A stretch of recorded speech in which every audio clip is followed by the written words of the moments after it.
This is The Growth Journey. Real life, real growth, divinely inspired, where military discipline meets a ministry heart. With 40 years of life-shaping experience, including 22 years on active duty, and a deep calling to ministry, David Averitt, CEO and founder of CAJL Outreach Nationwide, shares spirit-led wisdom and practical tools to transform your life. He's also the author of an ebook on growth, bringing even more insight to help you flourish in faith, marriage, leadership, character, church, and business. Ready for divinely inspired results? Let's get started. Okay, let's unpack this. Today we're taking a deep dive into some source material that really shines a light on an organization doing vital work.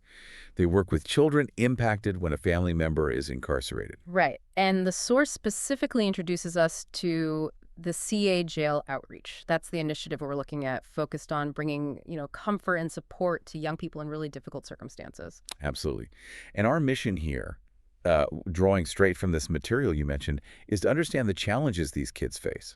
They're often profound, easily overlooked. The confusion, the fear, this heavy burden they carry, and it's through absolutely no fault of their own. Yeah. And we want to explore how this specific initiative aims to offer them some comfort, some hope. It's so important to recognize that, when a family member enters the justice system, it's not just the adult who's affected. It sends these, shockwaves through the whole family. And it particularly impacts the children who are left dealing with absence, uncertainty, maybe even stigma. Right. And at the very heart of the CAJL Outreach's approach, and this is the central, tangible symbol the source really highlights. It's a simple teddy bear they send to these families. A teddy bear. Yeah. Yeah, it almost seems, too simple, doesn't it? And that's really the core question this deep dive is going to try and answer. How can something that seems so ordinary, like a teddy bear, make a significant difference, a profound difference even, especially in the lives of children going through something so complex and painful? The source material really helps us understand the layers, the meaning packed into this gesture. Let's jump right into the material then, because it starts by setting the scene, really acknowledging just how tough it is for these kids. I mean, imagine being a child and suddenly someone you love, a parent, maybe a grandparent, is just gone, caught up in the jail system. Yeah. And the source makes it really clear this isn't the child's responsibility, but they often carry the weight of it anyway. It's confusing, it's scary. And incredibly isolating. Exactly. That isolation, that confusion, that's precisely what the CAJL Outreach is trying to address. The material tells us their mission is rooted in offering a beacon of hope and a tangible expression of love to children who've experienced this sudden, difficult disruption in their lives. And that's where this specific initiative started. The source shares a really powerful origin story. It shows this wasn't just some program dreamed up in a boardroom. No, it came from a moment of real deep empathy. Yeah. Right. The material talks about a phone call, a call with a caregiver whose voice was just heavy with concern for this little boy. His mom was in county jail, his father in federal prison. The child was clearly, struggling. That's a heartbreaking situation to even think about. And apparently, as the caregiver was talking, you could actually hear the raw pain in the background. Yeah. The little boy Pleading, I want my mom. I want my mom. Just awful. The source notes this was just a vivid, painful reminder of the harsh realities these children face day in, day out. And after the call ended, the founder's young daughter, who'd apparently overheard the little boy's cries, she innocently asked why he was so upset. Right. And when her dad explained, that his mom was in jail because she'd made a mistake, the daughter just had this simple, pure response. Like, oh. Just, oh. But then the material describes this spark of just pure childhood empathy. She turns to her dad and says, and this really seems to be the line that started it all, she says. What was it? Dad, let's send him a teddy bear. Everyone loves a teddy bear ride. That could make him happy. Wow. Just like that, out of the mouths of babes, as they say. Exactly. That insightful, almost naive idea. It resonated deeply. And they did it. They sent that little boy a teddy bear. And that was the catalyst. The founder realized, if a simple teddy bear could potentially offer comfort in that moment, maybe it could offer that same gesture of love and support to every child they work with. And this is where the source really starts to dive deep. It lays out why sending a teddy bear in these circumstances can actually be so profoundly impactful. It's not just a random toy. It's really presented as a tool. Exactly. First, the material highlights that it provides tangible comfort and security. I mean, think about it. A soft, huggable object. Hmm. It offers immediate emotional comfort, right? When a child's world feels uncertain, stressful, maybe chaotic because a parent is absent, the bear is this consistent, reassuring physical presence. It's like a physical anchor, something solid they can hold on to that can genuinely help lower stress and anxiety just through the simple act of hugging it. Right, and the source explains it acts as what psychologists call a transitional object. Ah, right. Yeah, these are items like maybe a spiral blanket or a stuffed animal that help children cope with being separated from, primary attachment figure, like a parent. The bear can symbolize the absent loved one, or maybe more broadly, it just provides a sense of stability when their immediate world feels incredibly A unstable. little piece of normalcy. Exactly, in a really abnormal situation. So it's a way to help them sort of bridge that emotional gap caused by the separation. Mm-hmm. The source also points out it facilitates emotional expression. Young children often lack the words to articulate complex feelings like sadness or anger or loneliness. Yeah, definitely. And a teddy bear can become this safe, silent confidant. A child can hug it really tight when they're overwhelmed, maybe whisper their worries to it, or even, act out their feelings through play with the bear. It offers totally non-judgmental support, which is so vital when children might feel shame or isolation related to their family situation. That isolation piece is huge, isn't it? The absence of a loved one creates this void. Mm-hmm. And the Force notes that having a constant companion like a teddy bear can be crucial in reducing feelings of loneliness, particularly during vulnerable times, like maybe when they're trying to go to sleep. And importantly, just receiving the bear itself sends a powerful message. It makes the child feel seen, remembered, cared for by people outside their immediate family who might also be under immense stress themselves. Right. It's a tangible symbol of love and care from the sort of broader world, reinforcing that they haven't been forgotten. It's like a physical sign that someone is thinking of them, acknowledging their pain, and reinforcing that they are innocent and deserving of kindness, completely separate from whatever the circumstances are surrounding the incarceration. The material also touches on how it helps in processing trauma. I mean, the experience of an arrest, a parent's absence, maybe visits to a jail. These can be traumatic for kids. The teddy bear offers a safe, accessible tool for self-soothing. It can aid in beginning to process their difficult experiences in a way that feels, well, less threatening. And it directly addresses those feelings of blame and isolation we mentioned. Children might internalize blame for what happened, thinking it's somehow their fault. A gift like this, with its implied message of care and innocence, helps counter that. And like you said, the bear combats the loneliness and the social isolation that the stigma of incarceration can unfortunately cause. Okay, and there's one more point the source makes. Yeah. Finally, it emphasizes that the bear promotes normalcy in childhood.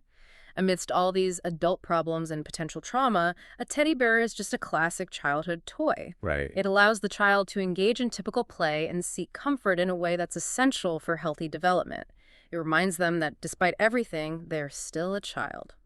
So what the source really seems to be showing us is that for children of incarcerated parents, kids facing this complex mix of loss, grief, anger, shame, anxiety, a simple teddy bear isn't just a toy. No, not at all. It's this powerful, multi-layered tool offering consistent comfort, security, a pathway for emotional expression, and a crucial reminder that they are deeply loved and definitely not alone. It truly is a profound gesture, and it's rooted in empathy, tracing all the way back to that single moment, that single idea from a daughter. The source also touches briefly on the organization's foundation, quoting Psalm 127, seeing children as a heritage from the Lord. That seems to underpin their deep motivation. And they've even developed this concept further, haven't they? With a special version called the I Am Bear program. It sounds like it's specifically designed to affirm each child's inherent worth and potential. Yes, exactly. The material explains the acronym BEAR stands for Blessed, Equipped, Accepted, and Redeemed. And they link each of those words to specific Bible verses, like from Ephesians and Romans. This integrates the spiritual element the organization values directly into the comfort being provided. And this I Am Bear isn't just like a plush toy with an acronym stitched on. The source details some unique features. Right. Apparently its head moves, and it recites 3 comforting prayers and plays Jesus Loves Me when you press a button. Yeah. Made of soft polyester, and it could even be personalized with the child's name. These features seem very specifically designed to counter those feelings of abandonment or worthlessness we talked about earlier. Absolutely. It seems the idea sparked by that little boy's cries and the daughter's simple empathy. It's really evolved into this carefully crafted tool, designed to offer both physical comfort and spiritual affirmation, addressing the emotional and sometimes spiritual needs of these children according to the organization's mission. The source really drives home the point that, well, that you, the listener, can be a beacon of hope and support this crucial work, too. It emphasizes the organization operates under the dedicated leadership and vision of its chief executive officer and founder, David Averitt, which enables them to sustain this whole effort. And their slogan, it really encapsulates the mission beautifully. I am Bear on the Move, bringing hope to little hearts, fueling second chances. Oh, I like that. Yeah, it connects the comfort provided to the child with the organization's broader support for the parents who might be on their path towards a second chance. So, wrapping up this deep dive then, the profound impact of the CA Jail Outreach's work, especially this teddy bear initiative, it seems to stem from its ability to provide that tangible comfort. Yeah, and serve as a transitional object during separation. Facilitate emotional expression, combat loneliness. Act as a symbol of unconditional love, aid in processing trauma. Directly address feelings of blame and isolation, and, crucially, promote essential childhood normalcy. And that special I Am Bear, with its meaningful acronym, Blessed, Equipped, Accepted, Redeemed, and its interactive features like the prayers and the song, it layers that spiritual comfort mentioned in the source right onto the physical one. And that slogan again, I am Bear on the Move, bringing hope to little hearts, fueling second chances. It really captures that dual focus, doesn't it? It does, supporting the child while also acknowledging the parent's journey. The source makes it pretty clear that this vital work continues thanks to the vision and leadership, including, as you mentioned, CEO and founder David Averitt. Enabling them to reach out one bear, one child, one family at a time. So if you're listening and wondering how you can support this, or maybe just learn more, the source provides several really concrete ways. You can donate directly. That helps send more bears and support their programs. You can visit www.cajailoutreach.org. The material also mentions opportunities to volunteer your time and talents. It suggests you explore how you might get involved via that same website, cajailoutreach.org. And they're generously offering a complimentary ebook. You can get your copy by visiting their online store, which is at www.cajailoutreach.store. That's cajailoutreach.store. Got it. Connecting on social media is another great way to stay updated, follow their initiatives, read some of the inspiring stories about the children and families, and even follow the journey of David Averitt and the team. Finally, and this feels perhaps most important, the source says, if you happen to know any children who have a loved one in the jail system and could benefit from this kind of support, to please reach out to the CA Jail Outreach directly. You can do that through their website or on social media. You know, what this deep dive into the source material really shows us is just a powerful example of how seemingly small gestures rooted in deep empathy, tracing all the way back to a child's simple idea, can have a massive positive impact on a young life during times of immense difficulty. So what does this all mean for you listening? Maybe reflect on the profound power that can be contained within a simple, tangible act of kindness, like sending a teddy bear, providing not just comfort, but genuine hope during deeply challenging times for vulnerable children. And maybe consider this. What other seemingly small, perhaps even childlike, acts of empathy or connection? What acts could you do that might have a mighty ripple effect in the lives of those around you, especially those who might be quietly navigating difficult circumstances we don't even know about? Thanks for joining us on The Growth Journey. If you're ready to keep growing in faith, leadership, and life, be sure to follow the show and share it with someone on their own path. For more resources to connect with David Averitt, visit cajailoutreach.org. Until next time, keep pursuing real life, real growth, and divinely inspired results.